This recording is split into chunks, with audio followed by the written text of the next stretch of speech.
Fourth वाली में भी आपने क्या करना है कि B1 में आपके पास BI प्लस BR और इधर B2 में आपके पास BT आ जाएगा।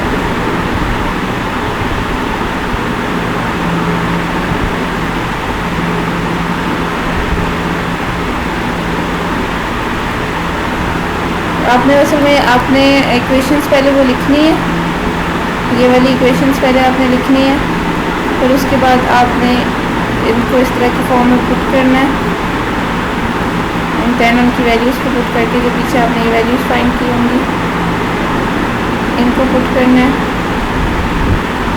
एंड देन जब आप सॉल्व करेंगे तो आपके पास ये वाला रिलेशन आ जाएगा।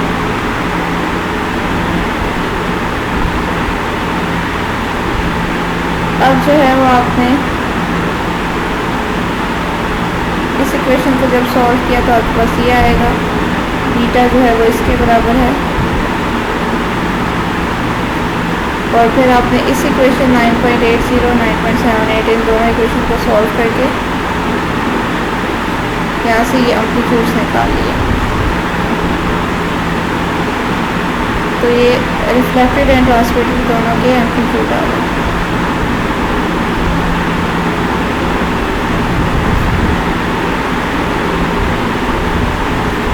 ये रिज़ल्ट अगर आप कंपेयर करें वेव्स जो आपने स्प्रिंग के अंदर जब वेव जनरेट की थी उस वाले केस से अगर आप रिप्रेजेंट करें कंपेयर करें तो उससे काफ़ी ज़्यादा ये मिलता है।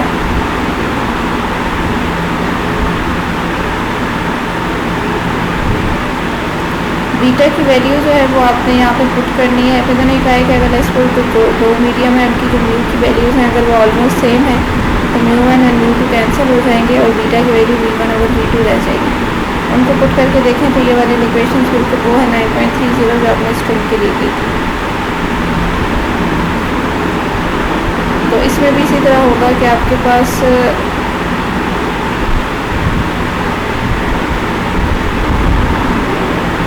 अगर V2 ग्रेटर देन V1 हो तो आपके पास क्या होगा कि जो रिफ्लेक्टेड वेव है वो इन फेज में होगी, और अगर आपके पास V2 लेस देन V1 है तो आउट ऑफ फेज हो जाएगी। जैसे उस केस में आपके पास जो है वो इंसिडेंट वेव जो है वो जो रिफ्लेक्टेड वेव होती थी वो आपके पास इन फेज रहती थी इंसिडेंट वेव के, अगर आपके पास वो डेंसर से रेयर मीडियम में जा रही है। लेकिन अगर वो रेयर से डेंसर में जा रही होती थी तो क्या होती थी, आउट ऑफ फेज हो जाती थी। तो इसमें भी यह है कि जो रिफ्लेक्टेड वेव है वो इन फेज रहेगी अगर फर्स्ट मीडियम में स्पीड लेस होगी और सेकंड में ज़्यादा होगी, लेकिन अगर सेकंड में कम होगी पहले में ज़्यादा होगी तो आपके पास आउट ऑफ फेज हो जाएगी। एम्पलीट्यूड रियल एम्पलीट्यूड जो है वो आपके पास मैंने वो लिख दिया कॉम्प्लेक्स वाला निशान हटा के, और अगर आप उनको रिफ्रैक्टिव इंडेक्स N1 और N2 के फॉर्म में लिखना चाहें तो V1 और यहाँ से आप देख सकते हैं कि V1 और V2 बराबर आएगा N2 और N1 के। अब वो कुछ करेगा अब इस तरह चाहिए। अब ये जो आपके पास आ गया है एम्पलीट्यूड्स,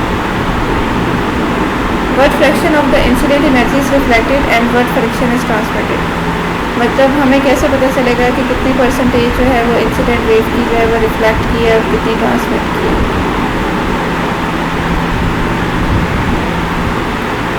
तो आपके पास इक्वेशन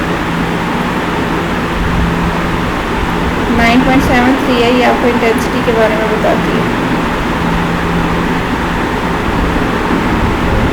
ये वाली अगर हम μ1 और μ2 को बराबर ले लें μ0 के,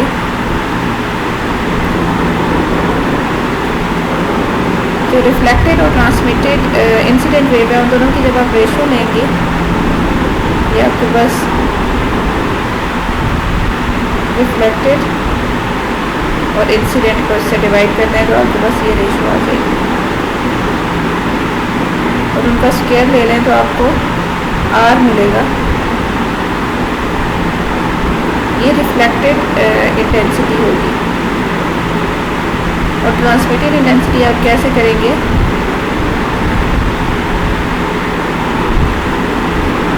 कि आपने जो है, अब देखिए इन्होंने ये रिलेशंस यूज़ किए हैं, आई आर, आई और आई टी के लिए।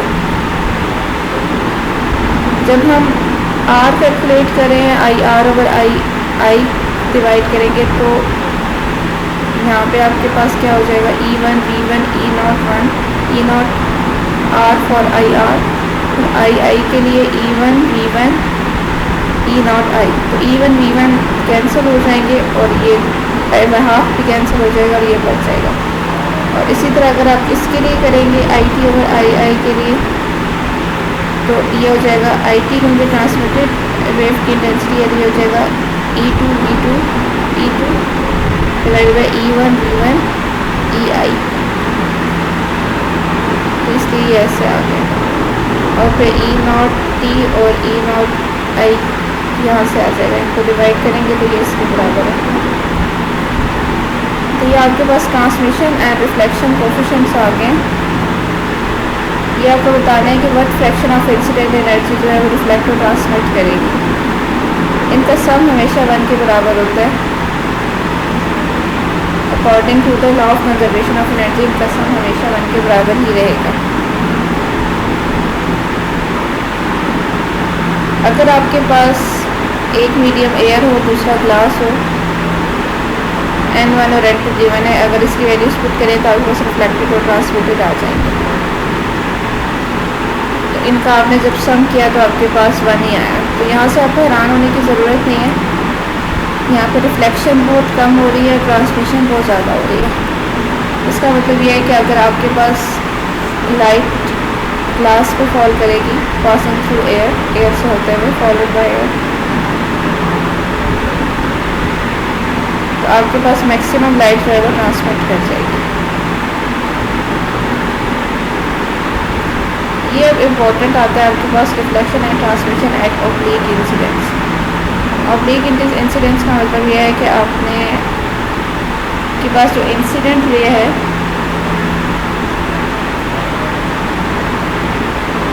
वो नॉर्मल इंसिडेंट्स में क्या हो रहा था कि जो लाइट रे आ रही थी वो परपेंडिकुलर थी टू द बाउंड्री, मतलब उसकी जो डायरेक्शन ऑफ प्रोपगेशन।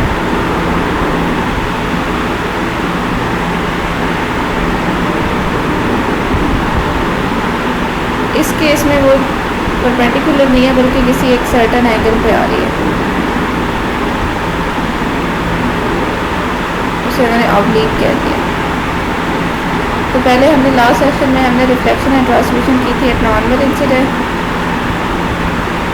सो मतलब ये है कि हेड ऑन, मतलब यूँ वेव आ रही है और आके सीधा बाउंड्री पे स्ट्राइक कर रही है। अब हम जनरल केस ले रहे हैं कि अब जब वेव आ रही है वो किसी एंगल पे आ रही है, उसे हमने थीटा आई कह दिया। तो नॉर्मल इंसिडेंस जो था वो तो एक स्पेशल केस है ऑब्लीक का, जहाँ पे आपके पास थीटा आई जो है वो 0 हो जाता है। थीटा जो है वो आप कैलकुलेट करते हो, जो बाउंड्री है ना उसके नॉर्मल के साथ आप एंगल कैलकुलेट करते हैं।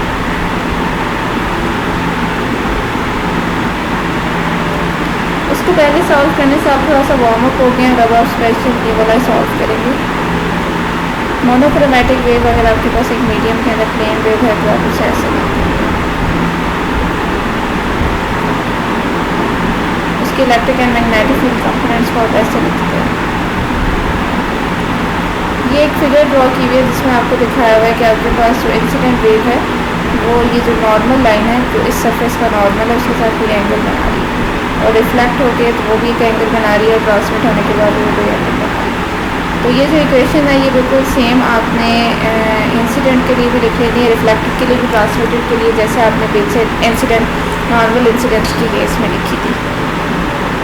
उसी तरह आपने ख्याल रखना है कि आई के आर और के टी का मीडियम के उस हिसाब से कि आपके पास इंसिडेंट है, रिफ्लेक्टेड या ट्रांसमिटेड है, और स्पीड का भी ख्याल रखना है।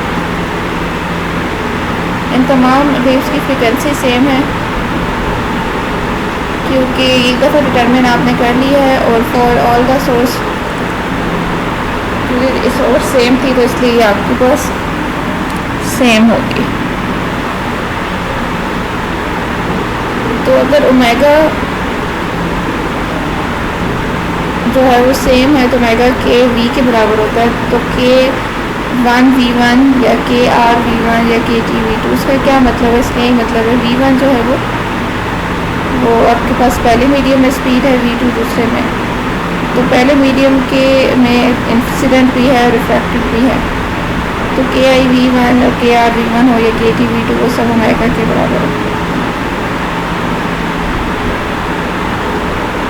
तो के वन और के आर जो है, अगर आप उनको इन टर्म ऑफ के टी लिखना चाहते हैं तो आप वी टू को वी वन से डिवाइड करते हैं तो आपके पास ये आ जाएगा। और अभी मैंने पीछे देखा था कि v two over v one बराबर है वन ओवर एन के।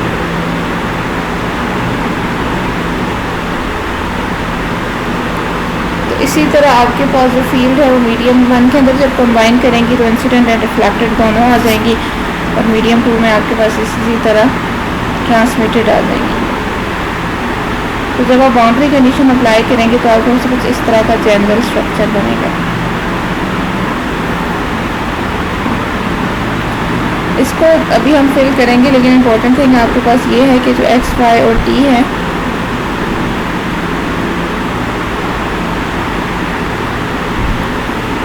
उसकी जो डिपेंडेंस है वो कन्फाइन है टू द एक्सपोनेंट्स।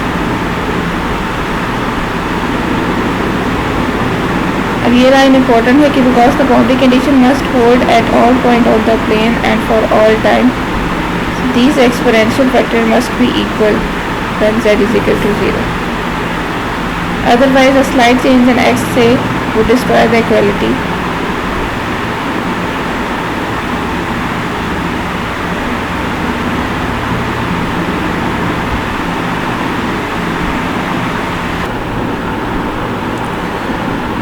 तो जिस वक्त हम बाउंड्री कंडीशन अप्लाई करेंगे तो उन्होंने बताया है कि आपके पास जो बाउंड्री कंडीशन है वो हर पॉइंट पे एट बाउंड्री और हर टाइम पे जो है वो सेम होनी चाहिए। और इसीलिए जो है ना वो आप रिलेशन जो है ना वो आपके पास जो एक्स वाई ज़ी हो गया या टाइम की जो रिलेशन है वो एक्सपोनेंट के थ्रू है। तो और इनको जो आपके पास बाउंड्री कंडीशन है वो आपके पास हर पॉइंट पे प्लेन पे और हर टाइम पर उसको हमको होल्ड करना चाहिए, और उसके लिए एक्सपोनेंशियल फैक्टर्स को जो है ना वो सेम होना चाहिए जब z इज इक्वल टू 0 हो जाएगा।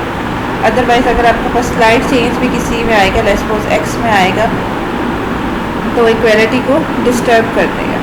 मतलब इन अदर वर्ड ये कि बाउंड्री कंडीशन को होल्ड करने के लिए और सेटिस्फाई करने के लिए ज़रूरी है कि ये जो एक्सपोनेंट्स के हैं, एक्सपोनेंशियल फैक्टर्स हैं, ये z इज इक्वल टू 0 पे इक्वल हों। अब इसमें जो ओमेगा टी है वो तो सेम ही है सब में, तो सिर्फ ये वाली टर्म जो है वो डिफरेंट बन रही है, पहले वाली जो के डॉट आर वाली है। तो इन तीनों को जो है ना वो सेम होना चाहिए बाउंड्री कंडीशन को सेटिस्फाई करने के लिए z इज इक्वल टू 0। और जो टाइम फैक्टर है वो तो ऑलरेडी इक्वल ही है जैसे ही मैंने बताया ओमेगा टी वाला। और ये इस बात की कंफर्मेशन है कि ट्रांसमिटेड, रिफ्लेक्टेड और इंसिडेंट जो है इन सब की फ्रीक्वेंसीज मैच करती हैं। और ये स्पेशल टर्म्स हैं इनकी जो स्पेस पे डिपेंड कर रही हैं, मतलब आर या एक्स वाई ज़ी पे डिपेंड कर रही है। इनका डॉट भी आपस में बराबर होना चाहिए।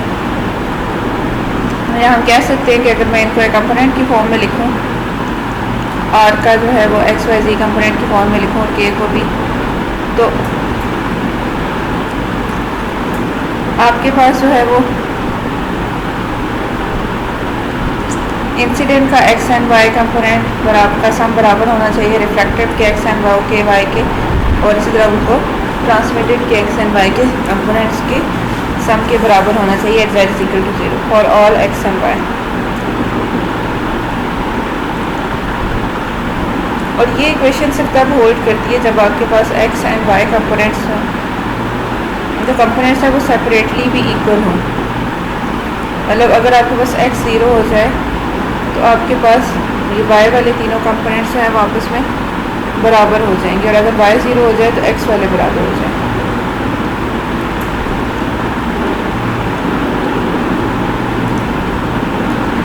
We may as well orient our axis so that it lies in the xz plane। तो हम अपने एक्सिस को इस तरह से भी रख सकते हैं कि जो इंसिडेंट वेव है उसका जो रे वेक्टर के है वो xz प्लेन में हो,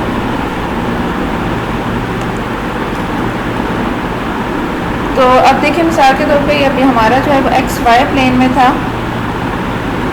तो हमारे पास एक्स एंड वाई कंपोनेंट्स हमने के लिए, अगर हमारा एक्स और इसका जेड कंपोनेंट जो है वो हमारे पास जो है वो ज़ीरो हो गया था, तो अगर आपके पास एक्स जेड प्लेन में लाई करे होगा तो फिर उसका वाई कंपोनेंट ज़ीरो हो जाएगा।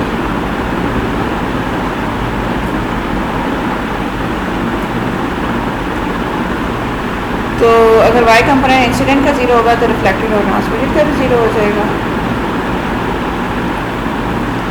तो कंक्लूजन ये निकला आपका इन सारी डिस्कशन से कि फर्स्ट लॉ आपको ये बताता है कि जो incident, reflected and transmitted wave vectors हैं form a plane called the plane of incident which also include the normal to the surface here the Z axis. तो जो incident, reflected and transmitted wave vectors हैं वो जिस plane में लाई कर रहे हैं उसको प्लेन ऑफ इंसिडेंस कहते हैं, और उनकी जो नॉर्मल डायरेक्शन होती है, जैसे इस केस में वो एक्स एंड वाई है, उनके जो नॉर्मल डायरेक्शन है जो इस केस में जेड है, तो आपके पास जो है मीन वाइल जो आपके पास 9.97 ये इक्वेशन है, के का आई का एक्स कंपोनेंट, के आर का एक्स कंपोनेंट और के टी का एक्स कंपोनेंट।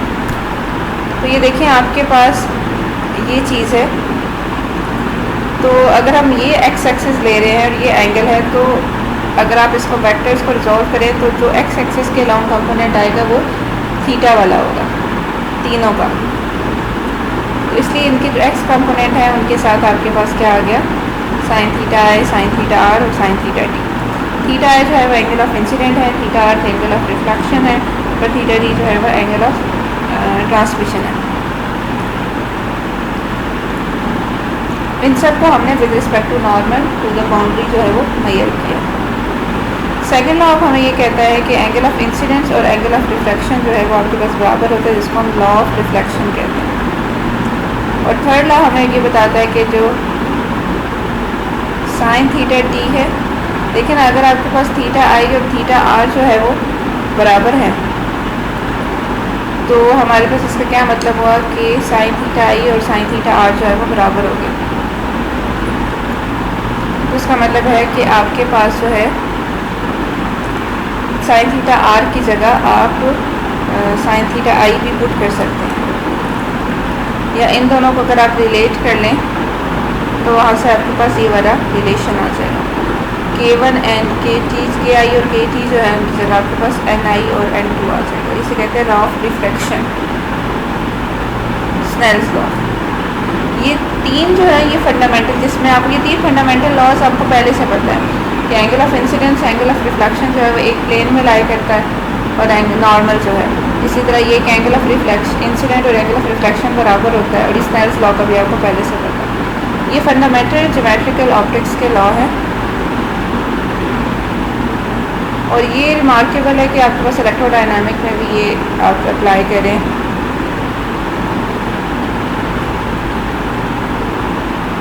मतलब इन वर्ड जो आपके पास लॉ ऑफ ये जितने भी लॉज है जो लाइट पे अप्लाई करते हैं, लाइट जो है वो आपके पास इलेक्ट्रोमैग्नेटिक वेव ही तो है, ठीक है। तो यहाँ से अब आपके पास बाउंड्री कंडीशन और मैक्सवेल इक्वेशन की हेल्प से भी आपको ये लॉज जो है वो मिल रहे हैं।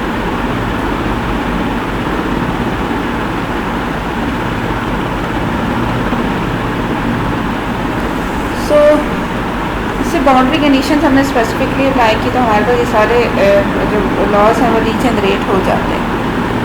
तो कोई भी वेव हो, चाहे हम लोग सपोज करें कि कोई भी वेव हो, चाहे वाटर वेव हो या साउंड वेव हो, तो वो भी सेम ऑप्टिकल लॉज, ये वाले जो ऑप्टिकल लॉज है ये फुलफिल करेगी जब वो एक मीडियम से दूसरे मीडियम में जाएगी। अब हम बैक आते हैं, ये सारी हमने डिस्कशन कर ली। अब इस वाली इक्वेशन के पास आते हैं कि इसको हम कैसे लिखेंगे। बाउंड्री कंडीशन जो है वो जो हमने 9.74 में देखी थी वो सारी हमने यहाँ अप्लाई की हैं।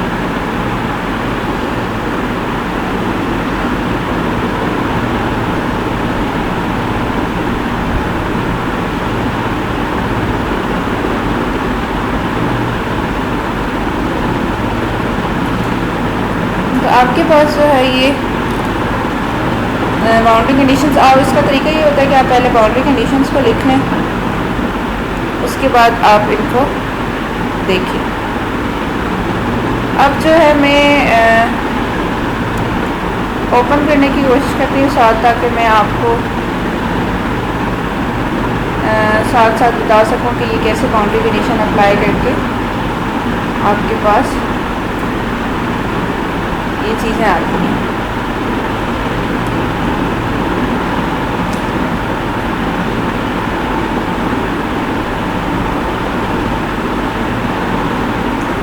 ये इन्होंने यहाँ पे किया हुआ है, लेकिन एटलीस्ट मतलब ऑलमोस्ट ये सारा वही वाला मैथ है जो कि इलेक्ट्रोडायनामिक में सॉल्व हुआ है।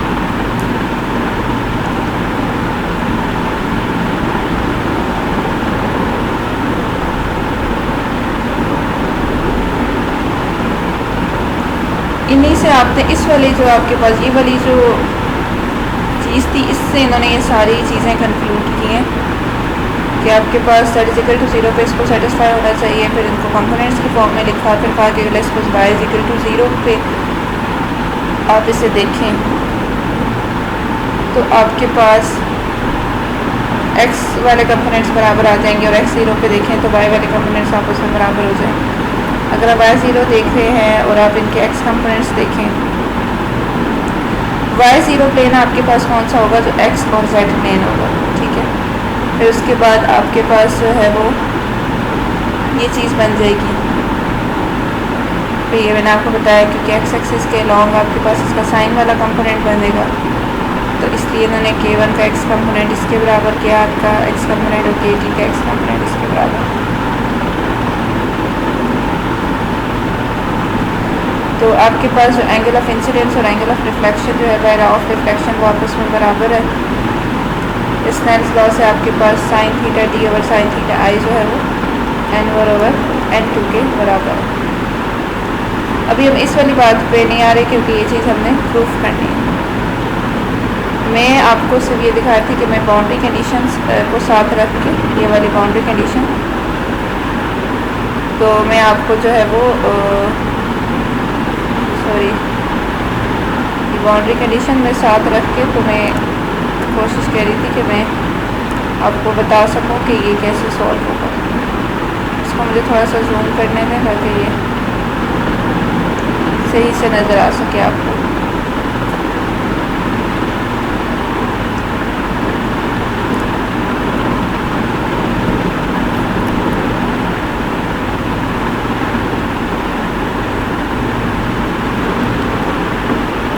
ये हमारे पास बाउंड्री कंडीशन है। हम पहली वाली बाउंड्री कंडीशन देख लेते हैं।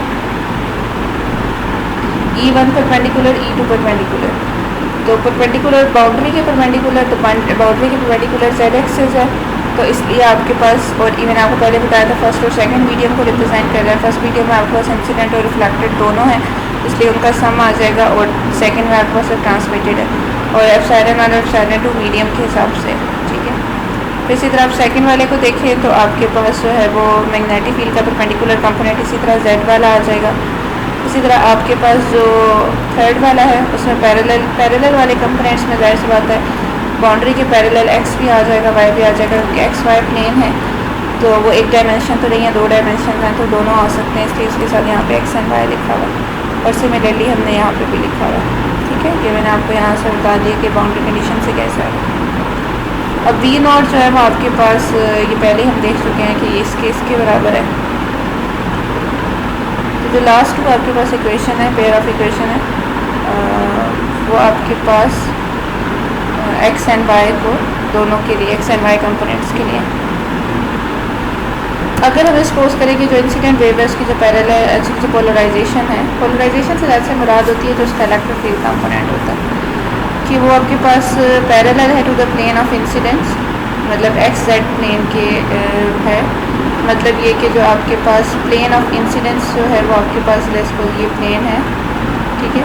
तो अब वो जो नॉर्मल लाइन है, मैंने कहा इस केस में जैसे एक्स जेड हमारा प्लेन ऑफ इंसिडेंस बनता है। जैसे प्लेन ऑफ इंसिडेंट हमने यहाँ पे देखा था कि प्लेन ऑफ इंसिडेंस क्या होता है कि the incident reflected transmitted wave vector form of plane of incidence. मतलब आपके पास जैसे ये है, ये इंसिडेंट वेव वेक्टर है, ये रिफ्लेक्टेड वेव वेक्टर है और ये ट्रांसमिटेड वेव वेक्टर है। ये तीनों वेव वेक्टर्स जो है ना ये आपके पास क्या बना रही हैं, एक्स जेड प्लेन में। वाई तो ऑब्वियसली यहाँ पे आउटसाइड होगा, परपेंडिकुलर होगा इसके, ठीक है। तो आपके पास क्या है कि इन्होंने कहा है कि आपके पास जो पोलराइजेशन है, अगर हम सपोज करें कि वो इंसिडेंट वेव के पैरेलल है to the plane of incident, मतलब एक्स जेड प्लेन के पैरेलल है, तो रिफ्लेक्टेड एंड ट्रांसमिटेड वेव्स जो है वो भी इसी डायरेक्शन में पोलराइज होंगी। तो ये तो उन्होंने कुछ प्रॉब्लम्स के लिए छोड़ दिया, इसकी भी हमें वैसे फिलहाल ज़रूरत भी नहीं है। हम इसको आगे देखते हैं कि हमने क्या करना है। अब ये जो बाउंड्री कंडीशंस हमने निकाल ली, अब हम इनको सॉल्व करने लगे फर्दर। जो आपके पास ई नॉट आई है, अब उसका हमने जेड कंपोनेंट्स दोनों के, ई नॉट आई के, ई नॉट आर के, ई नॉट टी के, क्योंकि हम जेड ले रहे हैं तो अब हम उनके जेड कंपोनेंट्स को कंसीडर करते हैं। तो ये आपके पास जो वेक्टर्स हैं, तो आपके पास इनके जेड कंपोनेंट्स ऑब्वियसली वो होंगे जो इनके साथ ये बना रहे हैं, जेड एक्सिस के साथ जो इनके कंपोनेंट्स होंगे।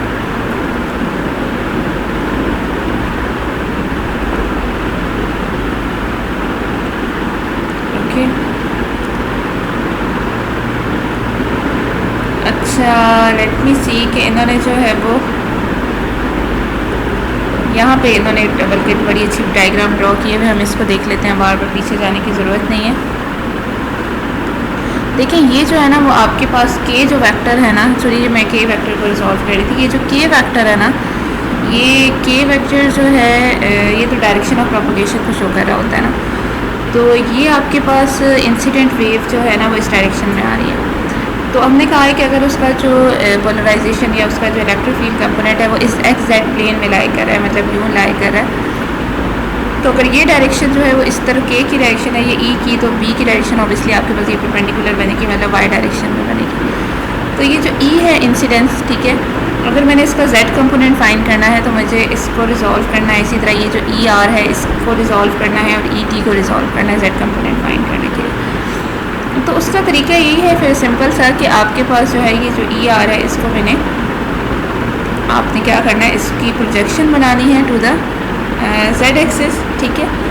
तो अगर आप इसको देखें तो अगर मैं इसको थोड़ा सा पीछे की तरफ एक्सटेंड करूं, जैसे ई आर है, इसको अगर मैं थोड़ा सा पीछे की तरफ एक्सटेंड करूं, ठीक है, तो आपके पास जो है ना ये इसका जेड कंपोनेंट बनेगा और ये इसका एक्स कंपोनेंट बनेगा, ठीक है। तो एंगल क्या होगा, ठीक है, यहाँ पे आप एक चीज़ याद रखना कि मैं बहुत दफ़ा बता चुकी हुई हूँ कि जब जो दो लाइंस के दरमियान में एंगल होता है, उनके जो परपेंडिकुलर अगर आप लाइंस ड्रॉ करें उन दोनों के, तो उनके दरमियान भी वही एंगल होता है। तो मिसाल के तौर पे आपके पास इन और इस लाइन के दरमियान में थीटा आर एंगल है, तो इस लाइन के जो परपेंडिकुलर लाइन है वो ये है ई आर, और इसके परपेंडिकुलर इस तरह से आप एक सीधी लाइन बनाएंगे। तो एक्चुअली आप समझें कि यहाँ से एक सीधी लाइन है और एक ई आर है, इन दोनों के दरमियान में जो एंगल है वो आपके पास थीटा आर होगा। तो जेड कंपोनेंट इस डायरेक्शन में होगा तो वो तो फिर थीटा के ऑपोजिट बनेगा, तो वो आपके पास क्या हो जाएगा, साइन ऑफ थीटा। अब मेरे पास इस तरह का कोई है नहीं जिससे मैं आपको ड्रॉ करके बता सकूं। लेट मी सी कि मैं अगर लाइब्रेरी ऑफिस में ये ड्रॉ हो जाए चीज़।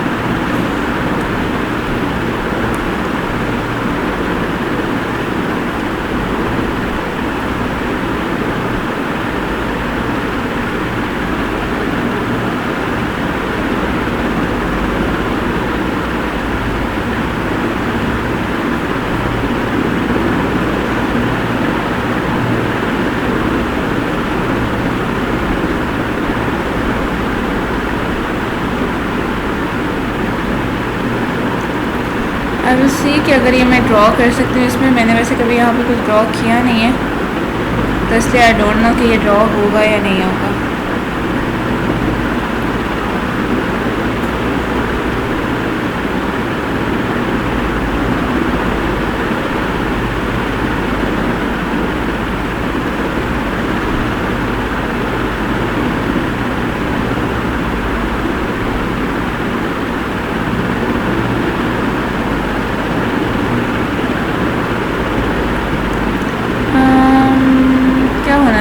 ड्राइंग के लिए टूल,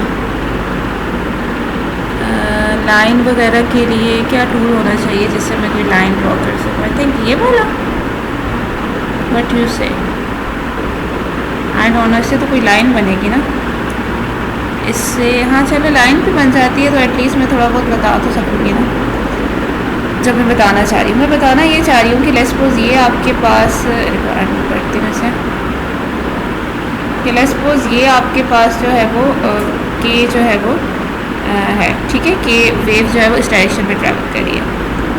तो इसके परपेंडिकुलर जो है ना हमने एक लाइन ड्रॉ की जिसे हमने कह दिया कि वो ई है। ऑब्वियसली डायरेक्शन ऑफ प्रोपगेशन के परपेंडिकुलर ही ई होगा। अब हमने कहा कि ये जो आपके पास के वेक्टर है ये नॉर्मल जो है, ये जो लाइन ये वाली नॉर्मल है, इसके साथ जो है ये एंगल जो है थीटा आर बना रहा है। अब इसमें पेंसिल वाला ऑप्शन मुझे नज़र नहीं आ रहा तो इसलिए हमें like I will do this और नॉट। देखें पता नहीं मैं थीटा आर बनाने की कोशिश करी पर पता नहीं क्या बन गया। Okay I will go for simple line. Okay तो लेकिन आपको आई थिंक ये बात समझ आ गई कि आपके पास जैसे ये वाला जो एंगल है ये आपके पास जो है वो थीटा आर है।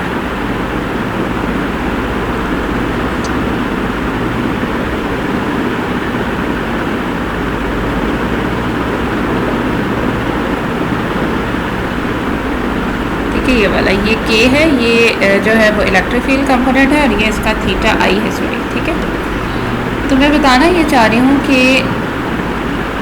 अब आपके पास क्या है, ये हमारा ई है, ठीक है, ये मैंने ई बनाया है और ये मेरा के है। ठीक है, जो मैं बताना चाह रही थी वो सिंपल ये कि अगर इन दो लाइन के दरम्यान में जो एंगल है वो थीटा आई है तो इन दोनों लाइन की जो परपेंडिकुलर लाइंस होंगी उनके दरम्यान भी एंगल थीटा आई होगा। अब इस वाली लाइन के परपेंडिकुलर तो मैंने ये लाइन ड्रॉ कर दी, इस वाली लाइन की जो परपेंडिकुलर लाइन होगी वो कैसे हो जाएगी, वो ऐसे हो जाएगी। ठीक है, तो अगर इन दोनों लाइंस के दरम्यान में एंगल थीटा आई है तो इन दोनों के दरम्यान में भी एंगल क्या होगा, थीटा आई होगा। अगर इन दोनों के दरम्यान एंगल थीटा आई है तो अब मैं अगर इसको रिजॉल्व करना चाहती हूँ in term of x and Z component, क्योंकि ये एक्स जेड प्लेन में है, तो ये वाला जो वेक्टर है इसको रिजॉल्व करना है ना मैंने। तो एक इसका ये कंपोनेंट होगा और एक इसका कौन सा कंपोनेंट होगा, ये कंपोनेंट। ठीक है, ये दो कंपोनेंट्स होंगे ना इसके, इस वाले वेक्टर के, एक ये कंपोनेंट होगा और एक ये वाला इसका एक्स डायरेक्शन वाला कंपोनेंट है और ये इसका वाई डायरेक्शन वाला कंपोनेंट है। तो ये मैं बताना चाह रही थी। अब एंगल क्या है, इस साइड पे है तो ऑब्वियसली ये वाला कंपोनेंट कॉस थीटा वाला होगा और ये वाला कंपोनेंट क्या होगा, साइन थीटा। तो जेड के अलोंग जो इसका कंपोनेंट बन रहा है ई का, वो साइन थीटा वाला बन रहा है। तो ये जो सारी कहानी मैंने की है वो आपको मैंने इसलिए से की है ताकि आपको ये पता चले कि ये जेड कंपोनेंट्स हैं,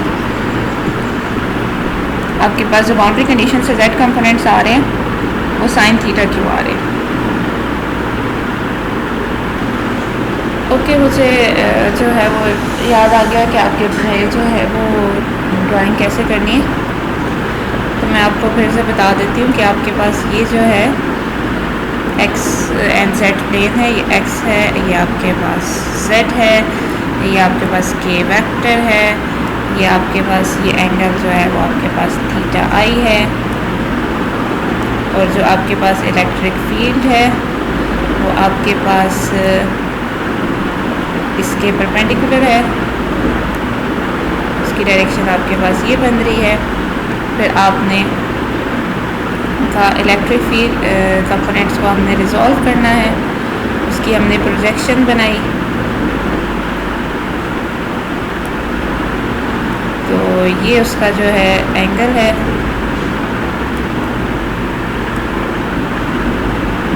जो कि आपके पास थीटा आई के बराबर है।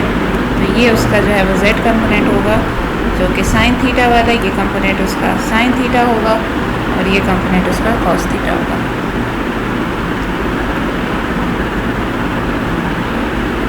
तो तो बेसिकली आपके पास जो है वो यहाँ से मैं अब आपके पास ये मैंने आपको बता दिया इंसिडेंट इफेक्ट ट्रांसमिटेड की साइन के बराबर कैसे आएंगे। अब जो माइनस साइन है वो जो नेगेटिव जेड एक्सेस के अलाउंग आएंगे। अब देखें मिसाल के तौर पे जैसे इस फिगर के अंदर अब मैं जब इसको रिजॉल्व करूँगी तो एक्चुअली ये इस डायरेक्शन में जेड कंपोनेंट बनेगा, इस डायरेक्शन में इसका एक्स बनेगा। मतलब जब मैं इसको एक्चुअल में इसको जो है वो ड्रॉ करूँगी तो अगर मेरे पास ये ई है तो इसका ये डायरेक्ट इस डायरेक्शन में इसका z कंपोनेंट बनेगा, इस डायरेक्शन में इसका x बनेगा। तो जो z है उसकी डायरेक्शन क्योंकि ये है तो इसलिए आपके पास जो है वो ये नेगेटिव डायरेक्शन में है तो ये माइनस आ जाएगा। इसी तरह आपके पास जो है वो जो k ट्रांसमिटेड है तो उसमें आपके पास जो है वो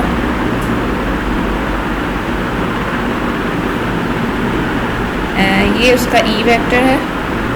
तो अगर आप इसको भी ड्रॉ करें तो ये उसका ई वेक्टर बन रहा है और उस ई वेक्टर का ये जेड कंपोनेंट बनेगा, ये नेगेटिव डायरेक्शन में तो इसलिए नेगेटिव आ रहा है।